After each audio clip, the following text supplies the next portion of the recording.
amazing singer. I was feeling it. I was vibing. I'm like, okay. I love when people take accountability. Get your money, sis, fuck a hater. Get your money, sis, get your weight up.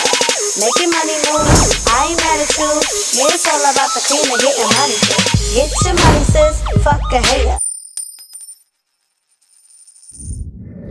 What's good, everybody, and welcome back to 2 Cent Tuesday with Jenny, where you will be getting my unsolicited, unapologetic opinion about what's going on in the world today. If you are new to this channel, welcome. Make sure you hit the subscribe button and don't forget to hit that notification bell so that you are notified every single time that I post a new video.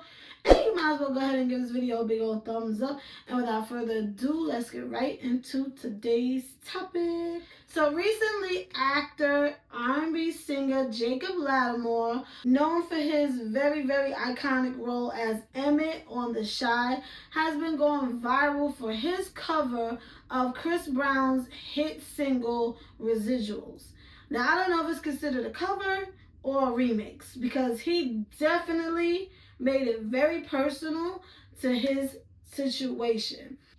Now, it is no secret that Jacob Latimore was in a public relationship with actor and singer Serayah, and unfortunately things did not work out, and she is now in a relationship with actor and rapper Joey Badass. And right before Valentine's Day, Serayah was in a runway fashion show where she displayed a pregnancy bump, and it seems like Jacob actually addressed their breakup by stating, I will play the record, but I know I'm going to get copyrighted.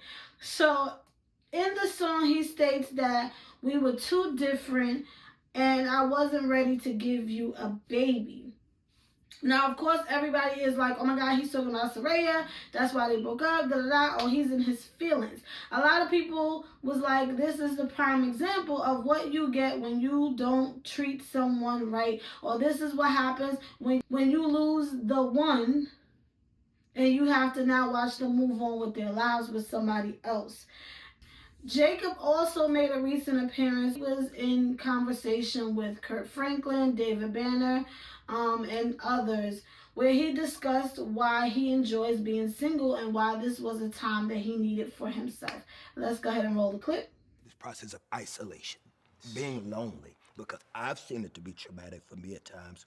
Have you found it to be traumatic for you sometimes in your life? It started off traumatic, but I think anything on the other side of trauma is bliss. It's a blessing. That's good. You know? That's good. When I'm out and about, I stopped going to clubs. I don't even take club dates no more. Like, I just was like, I don't feel like I'm growing here. I'm drinking, I'm partying with women. I don't even, you know what I mean? It's just, it became a space for me. I just felt like I was becoming stagnant. I need this time to be single and alone, enjoy my home, enjoy the fruits of my labor.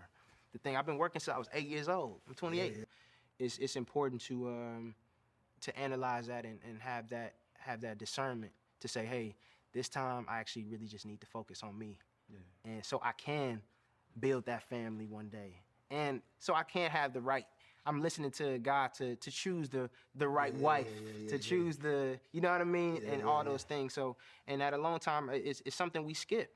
It's something we skip all the time because culture is pushing marriage, culture is pushing relationships, but no one's preaching singleness and spending time with God. Wow. You know what I mean? So it's important for me to it's important for me to marinate in that. And again, a lot of people still feel like, oh, you know, he lost a good one. This is what happens when you don't give people what they deserve. They move on with their lives and find people that give them everything that they ever wanted. What do you think about this situation right here? Again, a lot of people feels like he's just he's being mature about the situation, letting it be known. Like, listen, I know I wasn't ready. I couldn't give you all the finer things that I know I couldn't give you all the things that you wanted or deserve. But happy to see you doing you. Or is he now regretting the breakup? Is he now feeling like because she has officially moved on because she's pregnant by someone else that he's in his feelings? Let me know what y'all think in the comments down below. And I'm going to go ahead and drop my 2 cents in. on the situation. Now, y'all know I don't really like to talk specifically about these people because I don't know them and I don't know what they're going through. But immediately, a lot of us tend to forget Emmett is a singer, an amazing singer. I was feeling it. I was vibing. I'm like, okay, I love when people take accountability. You understand what I'm saying? I love when people can acknowledge, like, listen, we were just too different. I couldn't be what you wanted me to be. I wasn't ready for children. I couldn't do that for you, but now you have it. I didn't really take it as like, damn, like I messed up. Now she having a kid with somebody else. Da da da da. Because he could have been came out when her and Joey Badass went public with their relationship. You know, he's also a very successful rapper and actor, so he could have been made a love song about her. I think that it's just sometimes it takes a while for you to get into a space of accountability, specifically in a breakup. Now, let's just talk about that in particular. Like in the clip with Kurt Franklin, he expressed how, you know, he no longer has the desire to do certain things that he did when he probably was in the relationship with Serayah, such as clubbing, drinking, wanting to be outside and do this, that, and the third, being young, being wild, being carefree. He no longer wants these things. And it may not have anything to specifically do with the fact that she has now moved on. It could be that he just needed that time of being single to now have a come to Jesus where it's like, hey, I think I want to start doing this with my life so that when I do have the right one or when my wife does enter my life, I'm ready for her. And I respect that 100%. A lot of times we get caught up in the drama and there's celebrities and ooh, oh, the tea. But in reality, a lot of us do not take the time to heal after a breakup. And that's just the bottom line.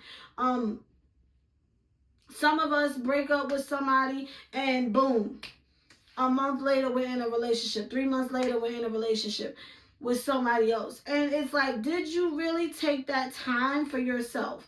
Did you take that time to say, okay, this is where I went wrong, this is where the other person went wrong, okay, so going forward, maybe I don't necessarily want this, or maybe I necessarily shouldn't handle certain things this way. The only time you can come to this type of clarity is when you are alone with yourself. A lot of people, and I've heard so many people say, I don't like to be alone. What? I feel like, and I'm not judging, but I feel like those type of people are afraid to face their demons. And I get it. We've all been there.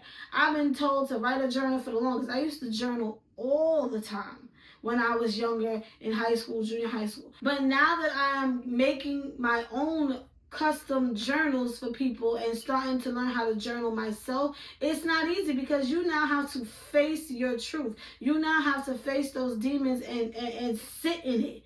And that's hard to do. And when you come out of a relationship, and I'm not talking about a 2-week relationship, a month relationship, I'm talking about y'all have you saw the future for a second with this person and now y'all are no longer together. That takes time to get over, and that takes a lot of time alone to really figure out you. Because with other people around, your judgment is still being clouded. You're still not thinking straight. You're still trying to be a people pleaser, opposed to now what pleases me? What makes me happy? How can I step into another situation now where I know my worth, or I know what I'm not willing to accept. I know what a red flag looks like. I know what a deal breaker is for me. These things take time. Don't be afraid to be alone. And I think that Jacob coming out with this record, yes, okay, it's like it's giving us something to talk about. But just like a lot of people make YouTube videos, such as myself, a lot of people use different outlets to get their feelings out. And this record may not have been something that he wanted her to feel affected by. It might have been something he needed to do for himself. And because he is musically inclined, maybe that's the best way he can get out his emotions, opposed to writing in a journal or going to a therapist or whatever. Everybody has their own outlet, and maybe music is his outlet, and he has now gotten to a space where he is comfortable to be like, you know what, I know what I did in this relationship, and I know I didn't do right, and I know this is why we are where we are today, and I accept it and I embrace it, and it is what it is. Why can't we just be happy for that? Why I gotta be messy?